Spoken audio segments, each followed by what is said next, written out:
Sanibonani Nijani, welcome back to our channel. Please make sure you subscribe, you like, you leave a comment. It's free kumahala. Sensi-ke kwaba khona i-press briefing yamkhwanazi. Namkhumbula uMkhwanazi kathi senze i-press briefing nje okokuqala inyanga nje wafika lapha igqokeza amasosha igadiwe wenza i-press briefing wakhuluma ke washo ukuthi inkohlakali kanjena wabala umchunu kwathi meseqedile ukubalwa ke uMkhwanazi wabala uMinister of Police umchunu wabala osomabhizinisi kumele baboshwe emva kalokho ke hayi ke kube sokuba amabheketwana ke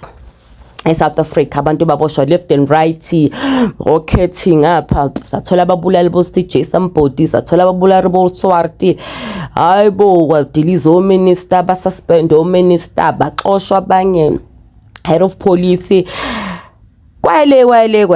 nale iMK ke asiyasuka ke yathi MK President Zuma yathi-ke MK President Ramaphosa yazi Ramaphosa akajwayeleki umuntu lokho ebizwa uma ngopresident bangaseni president guys Zuma is powerful, he was powerful buzwe phela nayo corrupt njengoba manje kuthiwa ubhizi nje uhamba nobheka icele nozweli bafuna ulentuzane umongameli alentuze amxoshwa umchunu bas abagcinanga ngokusho kanjalo ihambile MK yenkantolo yayofaka amaphepha ifakela umongameli itshela umongameli ukuthi leli commission lena ayingenzeki le commission kumele iphenye umchunu bekumele uRamaphosa aphendule ngamaphepha kwashaya lwesithathu engazange aphendule abuya kuRamaphosa wazoxolisa ithi MK cha ngesixolelo umkhonto wesizwe phansi uthi awusamukela isicelo sikaRamaphosa sokuba avunyelwe ukuba faka amaphepha senkantolo sekudlula isikhathi uthi uRamaphosa uhlulekile ukuhlangabezana nonqamla juqu wokufaka amaphepha aphikisa isicelo seMK ephonsela inselelo ukuqokwa kwekhomishana esikhashana ezophenga izinsolo ezibhekene nongqongqoshe zamaphoyisa omisiwe umnumzane Sizomchunu inhloko yamajaji uMandisa Maya wayekade nikeze uRamaphosa umnqamla juqu langolwesibili ukuba faka amaphepha aphikisa isicelo seMK efuna nokuthi kuchitha ukuqokwa ngqongqoshe zamaphoyisa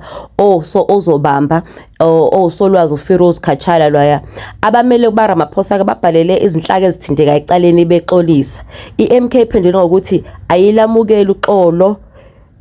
nencwadi yabameli lebhaliwe ithi iMK uRamaphosa ubenikeza isikhathi esanele ukuba faka amaphepha enkantolo njengoba wazike ukuthi wabhalelwa incwadi ngoJuly 15 lapho khona iMK yayilalela ukuthi ahoxise le commission nongqongqoshe ozobamba ngoJuly 17 wabe sephendula washo ukuthi cha uzophendula usethi-ke lo khulumeli iMK ngesikhathi sefaka icala senze siphakamiso sokuthi anikeze unqamla juqu lwangolwesibili ngempela inhloko yamajaji yavumelana nathi ngenxa yokuthi lolu daba olubhekiwe kakhulu ezweni asifuni ukuba kube khona nokubambezeleleka abameli beMK ke bathi bona bazosiphikisa isicelo sikaRamaphosa sokubucela uthethelelo okhulumela MK Mnumzane Nhlamulo Ndlela uthe ukwehluleka kwaRamaphosa ukuhlangabezana nonqamla juqu kukhombisa ngokusobala ukuthi akawuhloniphi umthetho lento izokwenza ukuthi abantu bangabe besazithemba izinkantolo uma uRamaphosa ezohluleka ukulandela imiyalelo yezinkantolo ingakho nje sefaka isiphakamiso sokungabathemba ubuholi bakhe kuba kusobala ukuthi akafanele ukuba sesikhundleni kusho Nhlamulo ke MK yafaka ke icala enkantolo yomthetho sisekelo ngeledlule ifuna ukuchitha ikhomishana ezoholwa yiphini lenhloko yamajaji uMbuyiselo Madlanga iMK isile commission izomosha imali iMK iphinde ikhale ngokuthi umthetho awuvumeli uRamaphosa ukuba aqoke lo ndiyaleli elizongena esikhundleni samchunu